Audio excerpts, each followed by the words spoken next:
this is not the video that I wanted to make and have to upload as my second video on this channel.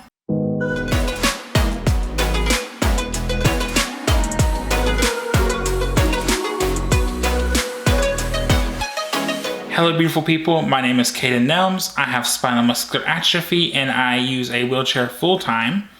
In my last video, I was super excited. The whole video is about how I now have a caregiver or multiple caregivers after about a year of working on that, and I was moving on campus. And at that time of filming, I had just started having the caregiver come in, and now today is August the 2nd, and it has been over a month since they had been coming to my house. And unfortunately, that company did not work out. So I'm going to go through that process a little bit about what happened, what my next steps are, what kind of was messed up because of this, everything that has happened in the last 2 or 3 days. Like I said, today is August 2nd, Wednesday, August 2nd, and everything started crumbling into pieces on Sunday. So a few weeks into having a caregiver or the multiple caregivers come to my house, I noticed that the supervisor in charge of scheduling, as well as the same person, is in contact directly to me and me to her to talk about what my needs are, if I need to change the times, if something's not working out. I noticed she was not very good at communication, and she did not like taking phone calls. It was only over text message, and I don't mind that for most things. However, some things I would prefer if they were phone calls. And so I noticed that pretty quickly, but I didn't mind, whatever. I didn't really have anything important to talk to her about at the time, so I wasn't too worried about it. And then there were times where my morning caregiver, no fault to her, love her to death, but she had car troubles. And she was driving about 45 minutes to an hour from her home to my house at 8 a.m. in the morning. She had to be here. And she had car troubles, like I said, no fault to her own. But the supervisor was not being very communicative. And she would let me know, like, morning of, when I'm still sleeping at like 6:30, 7 a.m., she would text me and say, hey, so-and-so is going to be late, or it's going to be a different person. We've had where we had a no-show and she didn't say anything. And that was not the best way to go about it. Because one, like I said, it's the caregiver's job to come in and get me up in the morning. So I'm still sleeping until they get here. And I hear them walk in, or she wakes me up, and then I will wake up and I decide if I want to get out of bed right then or wait a few minutes, depending on the day, how I feel, etc., etc. So, and one text message for me personally does not wake me up typically. Especially if it's early in the morning and I haven't woken up at all during the night, I will be asleep pretty heavily. So a phone call will wake me up, but a text message will not. And there was one instance where it was a different person coming in that morning, and the morning shift went from 8 a.m. to 10 a.m. And the new caregiver had pulled up, and she wouldn't get out of her car due to my dog. I have a bigger German Shepherd. And it wasn't about that she waited outside for 20 minutes and she honked her horn a couple of times. But like I said, I'm not going to wake up to that, like a horn outside across the yard. My parents aren't going to. My mom especially isn't going to. And so after 20 minutes, the supervisor texted me. I didn't answer, then called me back to back twice, and I did answer, of course, with the phone call. But like I said, she waited for 20-30 minutes and made it sound like it was my fault. Another thing is, this supervisor liked to place blame on other people, which I'll get into a little bit later. I'm just gonna put it all out there, what kind of happened. I'm not gonna name the company or any names, but I don't mind giving my experience, because a quick side note, people often ask disabled individuals, why are you so nervous about somebody coming in to help take care of you? Or why are you wary about starting a new company with new caregivers? And this is why. One of many reasons why. But anyway, so she's like, your caregiver's been waiting. She called me. Your caregiver's been waiting outside for over 20 minutes. Let her in. And I'm like, well, okay, let her know that we're unlocking the door to come in. She never said anything about the dog, nothing like that. And that caregiver came in and was supposed to get me out of bed, but only said, hey, my name is so-and-so. I wanted to meet you. Goodbye. And then left. Not even in here for 5 minutes. And left again. And so my mom had to get me out of bed and get me ready, which is not a part of the plan. The plan is for the caregiver to do all of these things. So that was the first big instance where we're like, something's not right. But I let it go. I was like, she said she had another client to go to, like 30, 45 minutes away. So maybe because that 20-minute delay, she needed to leave. I don't know why, because she's supposed to be here till 10, and that would have only been like 8:20, 8:30, something like that. But whatever. I let that go. Not a big deal. And then more often there was no show and different things like that. And she wasn't scheduling very well. Like my evening caregiver was like, I don't know why supervisor let me off these days. I didn't ask for it. I was home working every day this month. So it was just back and forth of really a lot of confusion between the supervisor and me and the supervisor and the caregivers. Not really sure what was happening. And then fast forward to July 30th, I believe, on Saturday, July 30th. And that was my morning caregiver's last day because she is moving with her family to further away, so she cannot make the drive up here every day, especially with her car troubles. So she's getting a new job doing caregiving closer to their new home. I knew it was her last day, and so I this day was when everything started falling apart. Saturday, July 30th. So first off, she got here that morning, and then until 10, then she left to go to her other client. And then I went to a grand opening of a coffee shop in the county over, and spent most of the day there. The owner I'm good friends with actually came and picked me up. And so I texted the supervisor of the company, or of at least of this jurisdiction, my area, whatever.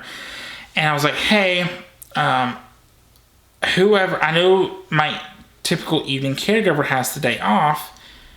Will you let whoever it is know that it needs to be closer to 5 or 5:30 instead of 4, because I will be getting home later because I have no choice. I have to go with the time of the person who is willing and gracious enough to drive me.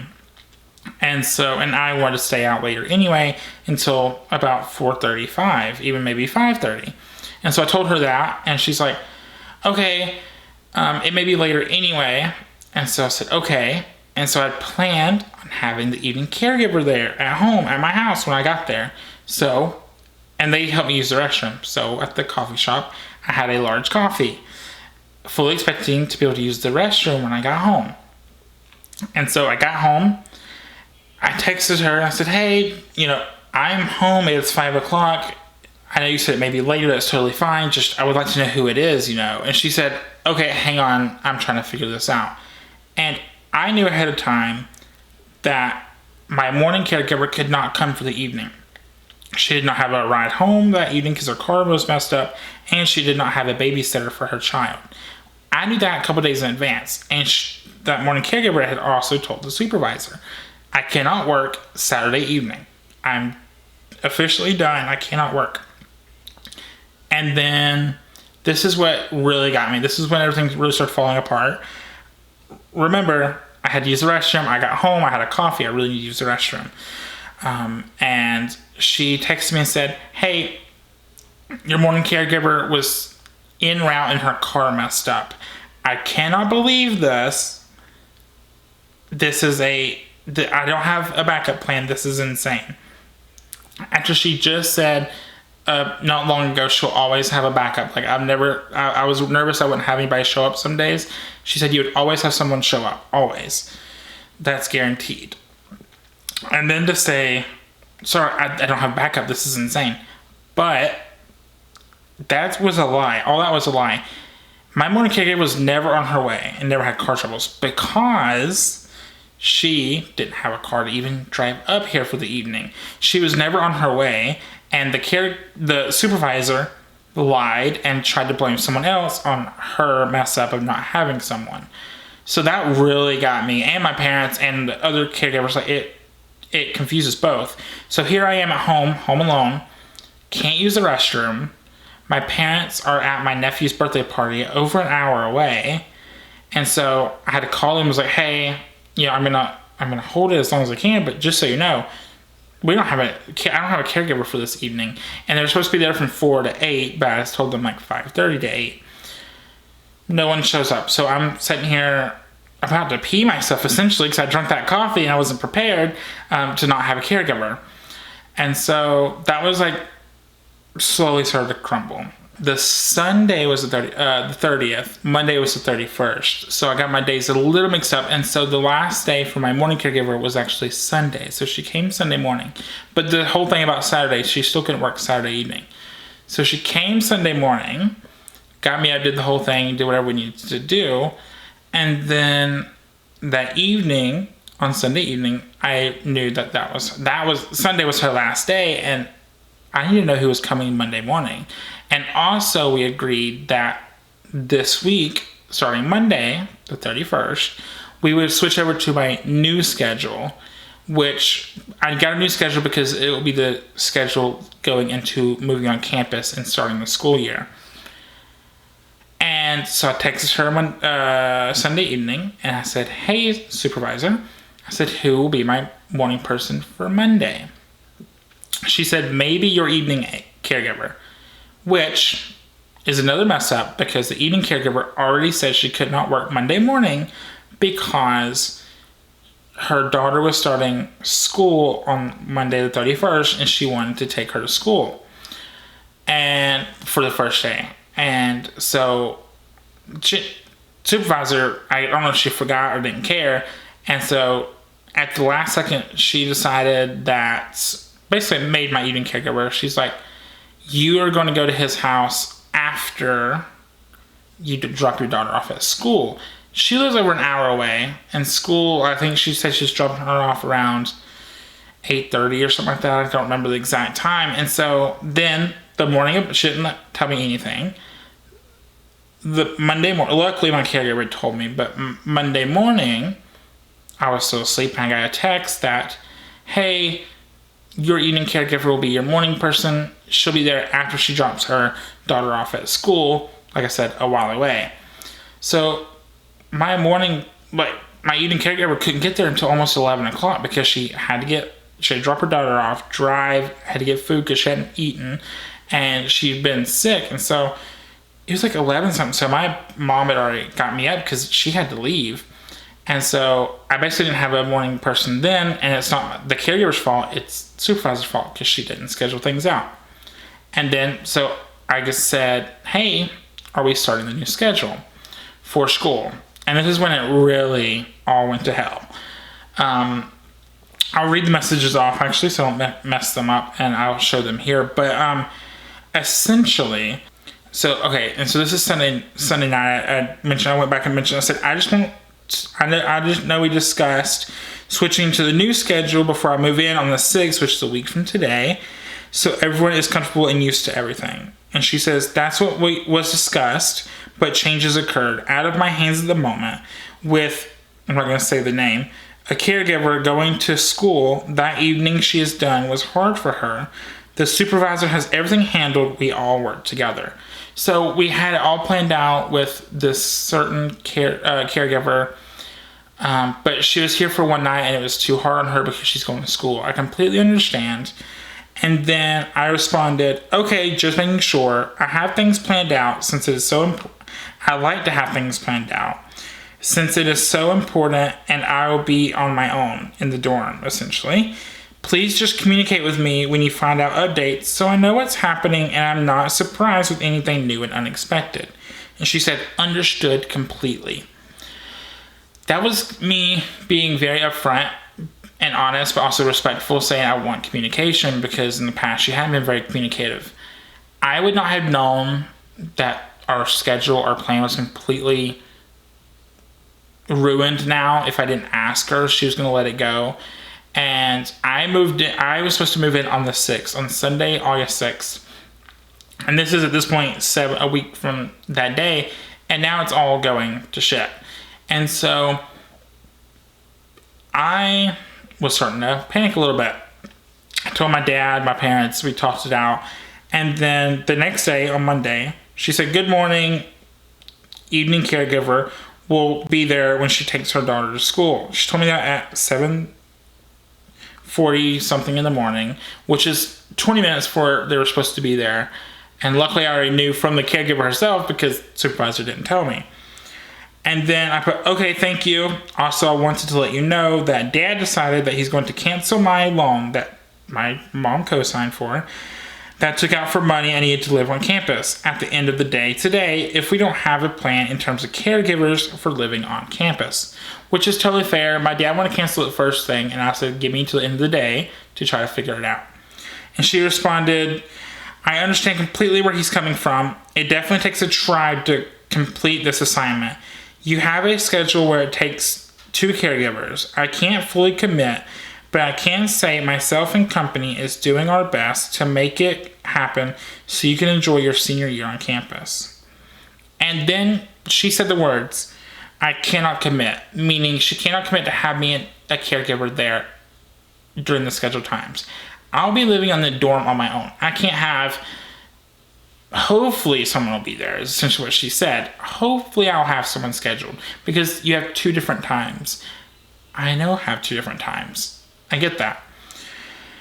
And then I was getting a little irritated, and I wanted to be very clear with her about what I was feeling, what I need to know. And so I put in this message. I said, essentially, if I cancel the loan and not move on campus, I put in bullets, it will throw my financial aid off. The school will have questions and be very unhappy because of the amount of money and time they spent remodeling an entire room and providing accommodations. I said it will also mess with all of my and my parents' plans. And so I put my 2 questions are, I was very clear. My 2 questions are, 1, how long will it take for you or the company to figure out what's happening? 2, do I need to cancel my loans and go through the process with the school to cancel everything and try to make them understand it's not my fault? Because I know the school, is understandably so, will not be very happy with this. And I want them to know it is not my fault. I've worked for a year to get this to work, and it's not my fault that 6 days at this point before I move in and that dorm is supposed to be done, that I'm not moving. And she responded, "It really is not up to me as a company, up to us as a company to decide if you should cancel your loan. The agreement that you and your parents have set up with the school for accommodations is separate from us having aides that can service you within your schedule." I'm going to pause right there. While technically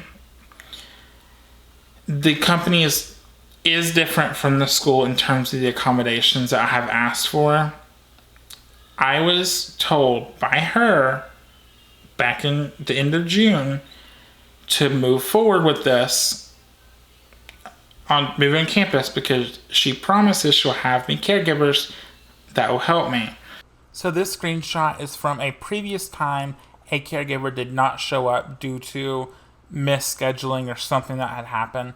But as you can see, I say it's okay, my mom got me up, but myself and my parents are, concerned once I move on campus that this might happen again.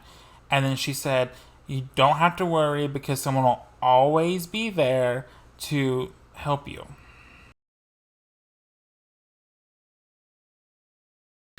She promised that in my house. She promised it.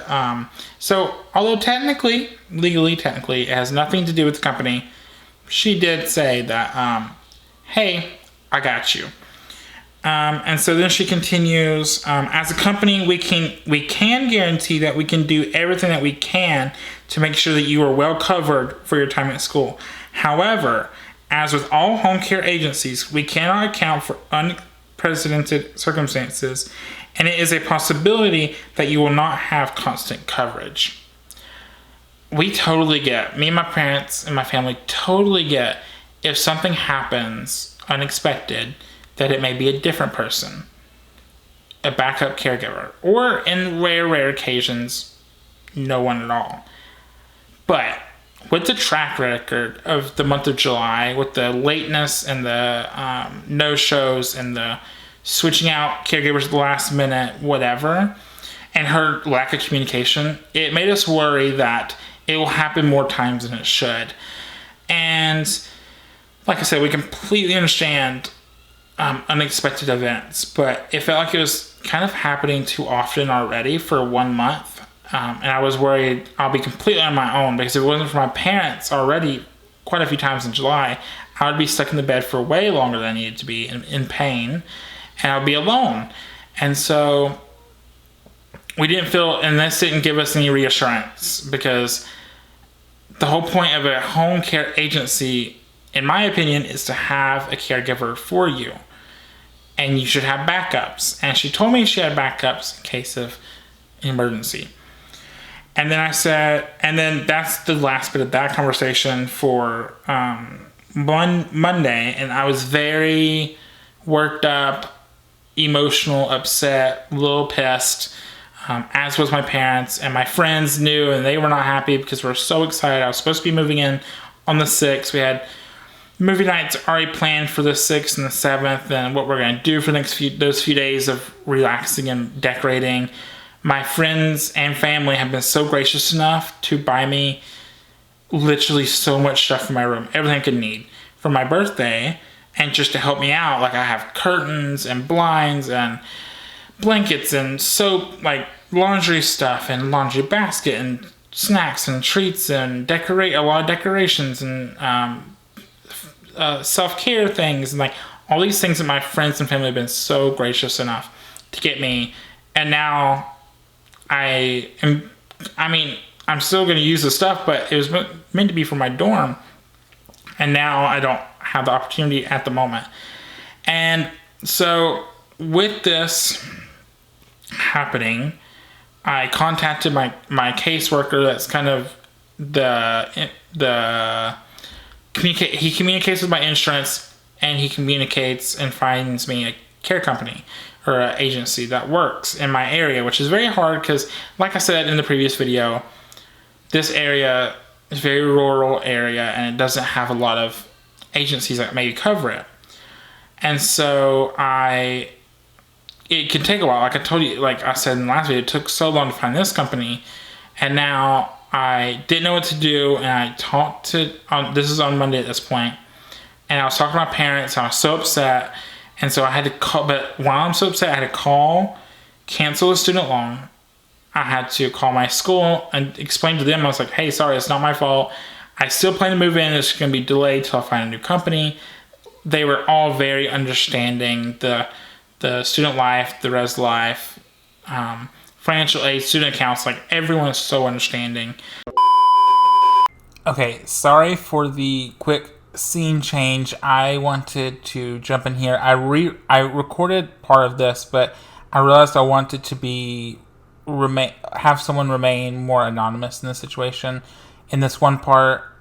So basically what I'm going to shorten it down is, when someone made contact to the supervisor, essentially on my behalf, who had read all these messages I've shown or heard them, and tried to talk to the supervisor had said something to them completely different. Essentially said to them, we'll have someone at all times be with him, after she just said she couldn't in the previous text, same day, and said it may be a different person every night, but we'll have someone. And that did not make me feel any better or my parents any better, because, well, in the evenings I'll be using the restroom, most days showering and getting in bed. That's one, very vulnerable, and I gotta trust the person, and with a different one coming in, that's hard to do. But also, it's so easy for me to get hurt, and so again, they need to be trained, and if it's a different person every night, they're not all going to be trained to remember whatever. So yeah, that was this little part I wanted to re-record. Now back to the original video. She was like, he must have misunderstood what I meant, and I wasn't being rude in the messages. I think it just came across wrong. But then again, she doesn't like phone calls. So of course, over texting, it's going to get misinterpreted in the meaning and the attitude and what people are feeling in that message. I took it as very passive aggressive and rude almost immediately, especially in this situation. It might not look like it now, but I thought it was more rude. And then I was trying not to be rude, but straightforward. And mine could have came across as rude, very well could have. And it just wasn't an ideal situation. And I realized the communication was not going to get better. It was just, I dreaded dealing with it every time. And then I caught her in a lie, if not 2 lies. And I realized it just wasn't going to work out very well. And so I texted her, I told my case manager or caseworker, I said, hey, start finding a new company.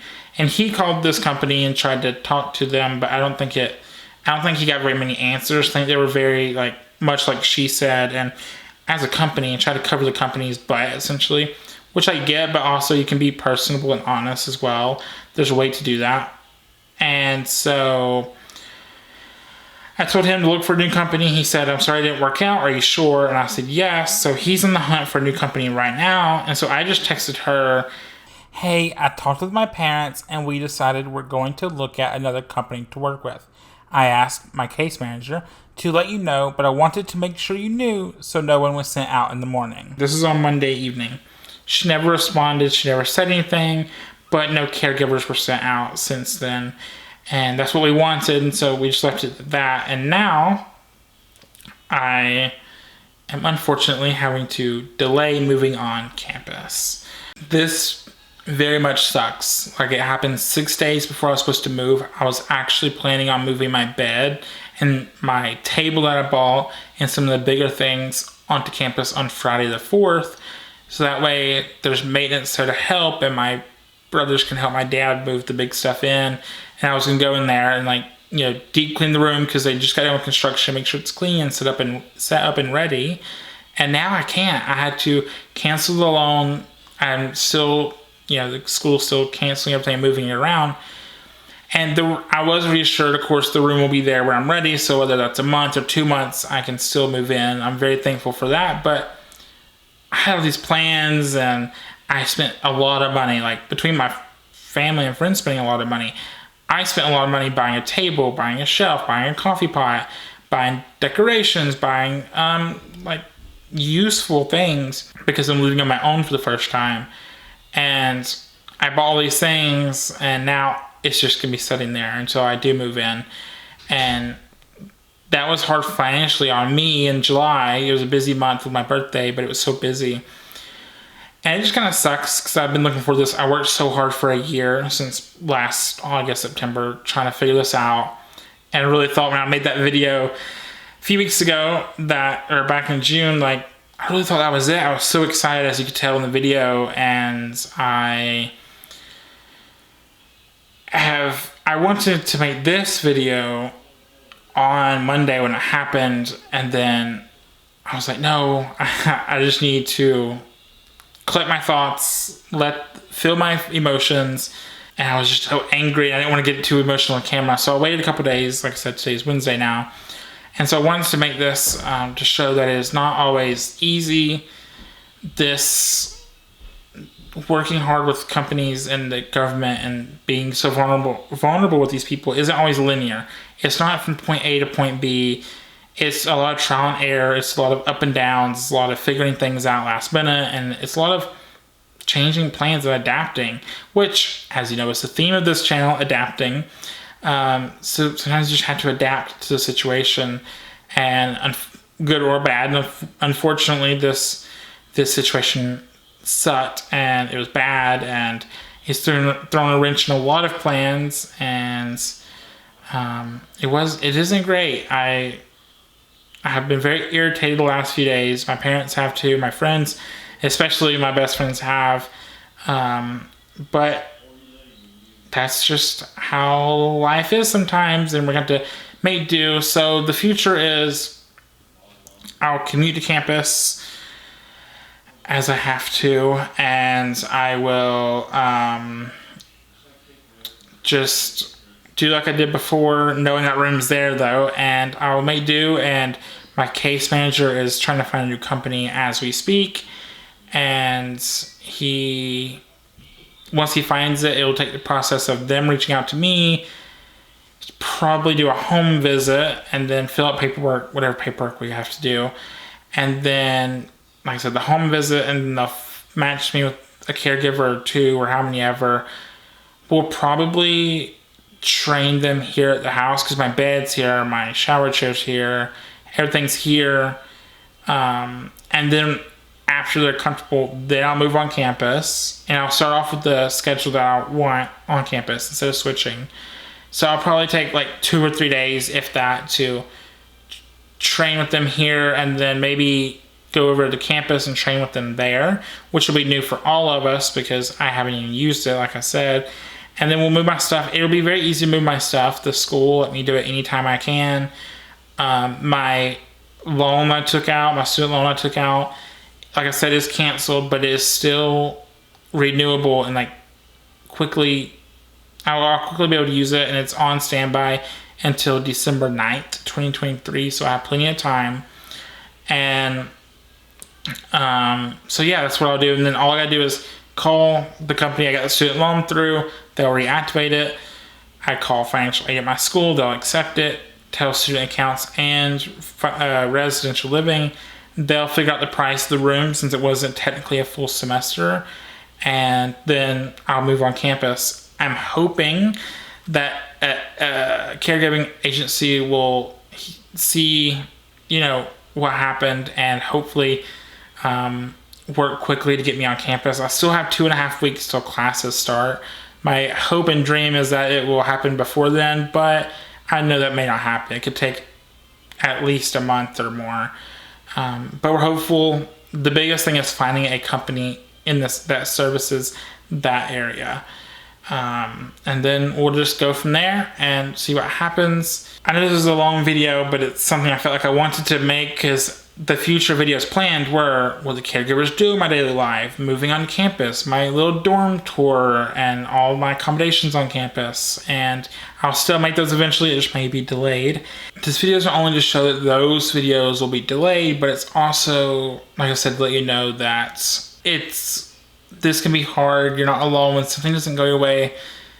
It's okay to be upset like I was. I was definitely not happy, but it's also important to, move forward with don't give up. Just move forward, keep going. It's going to happen. It just may be delayed and not on the time schedule and timeline that you would have wanted, but it will for sure happen. Just know that it'll be good. And yeah, so the future videos for now will vary because they're not going to be room focused. I still want to try to do, like day in the life, going to school as a disabled individual, maybe as a commuter now, but we'll see how that goes. I'm not sure exactly what's going to happen, but yeah, so that's really, I know, like I said, this video is long. I do apologize, but I wanted to give a little update that things did not go quite like we hoped, but that is okay. And yeah, I'll see you next video. You're amazing. You're doing wonderful with everything you're doing in your life right now, and I'll see you all very, very soon.